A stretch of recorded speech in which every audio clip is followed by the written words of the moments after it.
बिस्मिल्लाहिर्रहमानिर्रहीम। अस्सलाम वालेकुम डियर स्टूडेंट्स। आज हम डिजीज़ नंबर 14 जो कि HN2 एडल्ट हेल्थ नर्सिंग 2 में हमने स्टार्ट किया है डिजीज़ ठीक है। तो उसमें से जो फर्स्ट चैप्टर है जो कि हमारे साथ स्केलेटल सिस्टम है, उसमें से हमने तकरीबन 13 डिजीज़ डिस्कस किया है। आज हम डिजीज़ नंबर 14 डिस्कस करेंगे जो कि हमारे साथ है bone tuberculosis. Bone tuberculosis actually किस चीज़ को कहते हैं? जब हमारे साथ ट्यूबरकुलोसिस जो है ना, ये एक ऐसी डिज़ीज़ होती है जो कि माइक्रोबैक्टीरियम एक बैक्टीरिया होती है उसकी वजह से लग जाती है। ठीक है, जब किसी को ट्यूबरकुलोसिस लग जाती है तो क्या होता है, उसको कांसी होती है। उसकी साइन एंड सिम्टम तकरीबन ये है कि कांसी होती है, रात को पसीना आती है, वज़न कम होती है और कांसी में ज़्यादातर ब्लड होती है। ठीक है, तो ये हमारे साथ होती है पेप्लोकी ट्यूबरकुलोसिस। ठीक है, इसको हम कौन सी ट्यूबरकुलोसिस कहते हैं? पेप्लोकी ट्यूबरकुलोसिस। अब यहाँ पे बताया गया है कि बोन या जॉइंट्स ट्यूबरकुलोसिस, तो जैसे कि पेप्लोकी ट्यूबरकुलोसिस होती है उससे मुख्तलिफ होती है ये ट्यूबरकुलोसिस यानी बोन ट्यूबरकुलोसिस।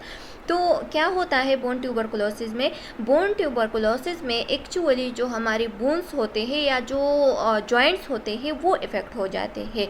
उसकी जो शेप है वो मिस शेप्ड हो जाती है, उसमें ज़्यादातर पैरालाइज आ जाती है, यानी बंदा जो है ना वो पैरालाइज बन जाता है। और ये ज़्यादातर जो रीढ़ की हड्डी होती है उसको इफ़ेक्ट करती है और उसमें इस तरह से टेढ़ापन लाती है। ये आप लोग देख सकते हैं, इसी तरह से शेप लाती है। और ये शेप क्यों बनती है? क्योंकि ये जो रीढ़ की हड्डी है ये टूट जाती है, इसमें फ्रैक्चर आ जाती है और उस वजह से ये यहाँ पे इन्फेक्शन हो जाती है और उस इन्फेक्शन की वजह से ये जो हड्डी होती है ये बिल्कुल इसी शेप की हो जाती है और फिर इसकी एक्सरे जो है ना इस तरह से व्यू हमें देती है। ठीक है, ये आप लोग देख सकते हैं।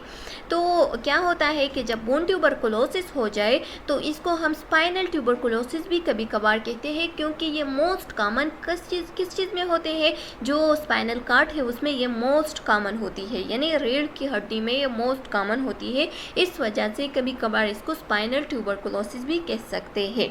तो आइए देखते हैं कि इस डिजीज़ में क्या है, इसकी साइन एंड सिम्टम क्या हो सकती है, इसकी ट्रीटमेंट क्या हो सकती है, ये सब हम इस वीडियो लेक्चर में डिस्कस करेंगे। तो चलो स्टार्ट लेते हैं। स्टार्ट लेने से पहले आप लोगों से एक छोटा सा रिक्वेस्ट है कि हमारे चैनल लेक्चर्स बाय अनाया को सब्सक्राइब करें, कमेंट करें and press the bell icon ताकि नेक्स्ट वीडियो का नोटिफिकेशन आप लोग को बहुत जल्द मिल सके।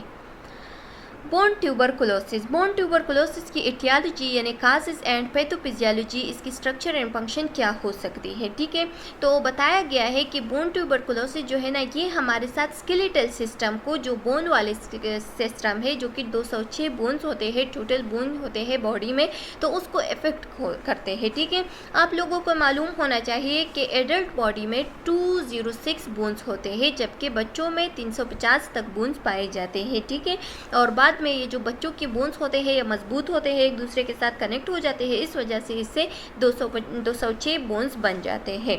तो जितनी भी 206 बोन्स है उसमें ये टीबी बन जाती है। ठीक है, और इसकी जो मोस्ट कॉमन साइट है वो कौन सी है? स्पाइनल बोन है, which consist of bone and joint. तो बोन ट्यूबरकुलोसिस जो है ना ये हमारे साथ ज़्यादातर इफेक्ट कर देती है स्केलेटल सिस्टम को, और स्केलेटल सिस्टम जो है ना ये हमारे जॉइंट्स एंड बोन्स पे कंसिस्ट होती है। ठीक है, तो इसका मतलब ये हुआ कि बोन ट्यूबरकुलोसिस हमारे जॉइंट्स एंड बोन्स को इफेक्ट कर देती है। The most common type of spinal tuberculosis, इसमें से जो मोस्ट कॉमन टाइप है वो स्पाइनल ट्यूबरकुलोसिस है। ठीक है, तो आप लोगों ने रिमेंबर रखना है, एमसीक्यूज पॉइंट ऑफ व्यू से भी आ सकते हैं कि which one is the most common type of tuberculosis या बोन ट्यूबरकुलोसिस। ठीक है, तो फिर आप लोगों को याद होना चाहिए कि spinal tuberculosis is the most common of bone tuberculosis. This happen when the mycobacterium infection spread into your spinal cord. Spinal tuberculosis is also called Ford's disease. बताया गया है कि ये कब होती है, ये जो स्पाइनल ट्यूबरकुलोसिस है या बोन ट्यूबरकुलोसिस है ये कब होती है? जब आप लोगों के बॉडी में माइकोबैक्टीरियम बैक्टीरिया होती है वो फैल जाए, उसकी इन्फेक्शन स्प्रेड हो जाए आपके स्पाइनल कार्ड में, तो उस दौरान जो डिजीज़ लग जाती है उसको हम कहते हैं स्पाइनल ट्यूबरकुलोसिस, ठीक है। और स्पाइनल ट्यूबरकुलोसिस की दूसरा नाम जो है ना वो क्या है, वो है Pott's disease. Pott's disease actually हमारे साथ combination of the osteomyelitis and arthritis की कम्बिनेशन हो जाती है, ठीक है। तो स्टूडेंट्स, मैं आप लोगों की इसकी थोड़ी एपिडेमियोलॉजी की तरफ डिस्कस करूँ कि एपिडेमियोलॉजी इसकी क्या है। तो जब 2015 में इसकी रेशो को मालूम किया, यानी ट्यूबरकुलोसिस की रेशो को मालूम किया, तो पता चला कि 9 नंबर पे जब जो कि सबसे ज़्यादा स्प्रेडिंग वाली डिजीज़ है तो वो हमारे साथ ट्यूबरकुलोसिस है, ठीक है। जो कि फेफड़ों की ट्यूबरकुलोसिस होती है वो है। 17 लाख लोग जो है ना वो इससे मर गए थे, इससे मौत हो गई थी, ठीक है। यानी हमारे जो दुनिया है, ये जो वर्ल्ड है, इसमें 64% टीबी के बीमारी मौजूद है, ठीक है। यानी टीबी के पेशेंट 64% पाए जाते हैं, यानी ये बीमारी बहुत ज़्यादा फैल गई है, ठीक है। अब जो फेफड़ों की बीमारी होती है, जो फेफड़ों की ट्यूबरकुलोसिस होती है, तो वो फेफड़ों की डैमेज कर देती है, और जो बोन ट्यूबरकुलोसिस होती है तो वो बोन को या जॉइंट्स को डैमेज कर देती है। इस वजह से इसको हम कहते हैं बोन ट्यूबरकुलोसिस, ठीक है।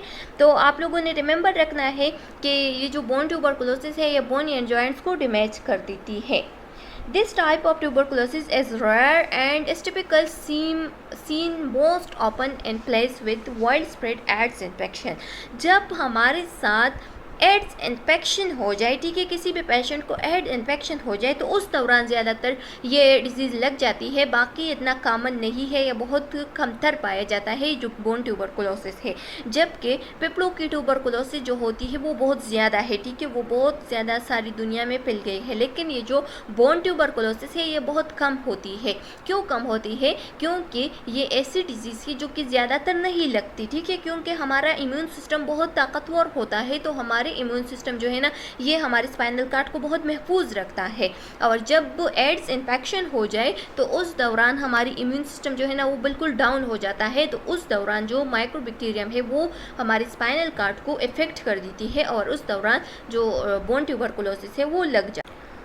स्टूडेंट्स, आप लोग देख सकते हैं जो स्पाइनल ट्यूबरकुलोसिस है उससे पैरालाइजेशन भी हो सकती है, यानी बंदा पैरालाइज भी हो सकता है, या जो स्पाइनल बोन है उसमें टेढ़ापन भी आ सकती है, इसी तरह से टेढ़ा सा हो जाता है, ठीक है। और कभी कभार इस तरह से बोन जो फिंगर्स बोन वगैरह है उसमें भी हो सकती है, ठीक है। तो ये किसी भी बोन में हो सकती है, इसकी कुछ लोकलाइज्ड एरिया नहीं है, कॉमन एरिया नहीं है, लेकिन ये ज़्यादातर जो इफेक्ट कर देती है वो कॉमन मोस्ट कॉमन एरिया जो है ना वो क्या है, वो हमारे साथ स्पाइनल कार्ड है, ठीक है। तो स्पाइनल कार्ड को ये ज़्यादा इफेक्ट कर देते हैं, इस वजह से स्पाइनल कार्ड की हम ज़्यादा बात करते हैं। बाकी ये हर एक बोन को इफेक्ट कर सकती है, ठीक। अच्छा, अब इसकी साइन एंड सिम्टम्स की तरफ आते हैं। तो इसकी साइन एंड सिम्टम क्या हो सकती है?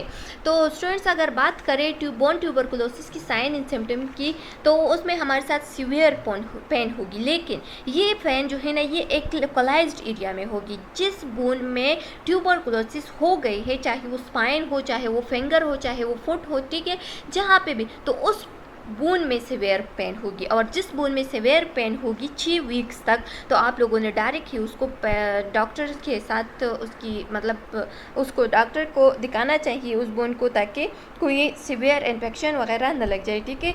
तो डायरेक्ट ही अगर इसकी इलाज स्टार्ट हो जाए तो ये जो पैरालाइजेशन वगैरह है उससे बंदा बच सकता है।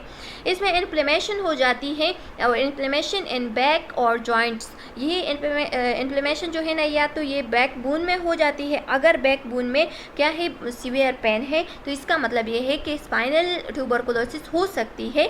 और इसमें जो बैक बोन है उसमें ज़्यादा से ज़्यादा इन्फ्लेमेशन हो सकती है। और दूसरा ये कि कभी कभार अगर जॉइंट्स में हो गई है तो जॉइंट्स में भी इन्फ्लेमेशन हो सकती है, ठीक है। स्टेपनेस हो सकती है, यानी ये जो बैक बोन है ये बिल्कुल स्टेप होगी, बिल्कुल इसकी स्टेपनेस हो जाएगी, इसकी मसल जो है ना वो बिल्कुल स्टेप्ड होगी, ठीक है। और ट्रबल मूविंग और वॉकिंग, ट्रबल मूविंग और वॉकिंग स्पेशली इन चिल्ड्रन। और ये क्यों होती है? अच्छा, अगर बोन ट्यूबरकुलोसिस हो गए हैं तो उसकी मूविंग और वॉकिंग में बिल्कुल चेंजेस आ जाएगी, यानी उसकी वॉकिंग एंड मूविंग जो है ना वो इतनी पैरालाइज जैसी दिखाई देगी। उसकी जो मूविंग एंड वॉकिंग है वो बिल्कुल ट्रबल सी होगी, ठीक है। और ये स्पेशली चिल्ड्रंस में हो जाती है। ये जो मूविंग वाली साइन सिम्टम्स है ये स्पेशली चिल्ड्रंस में दिखाई देती है। स्पाइनल एब्सिस हो सकती है, यानी जो बैकबोन है उसमें फ्लूइड्स या पस वगैरह जमा हो सकती है, ठीक है। सॉफ्ट टिश्यू स्वेलिंग हो सकती है, जो सॉफ्ट टिश्यूज है वहाँ पे वो स्वेल हो सकती है, उसमें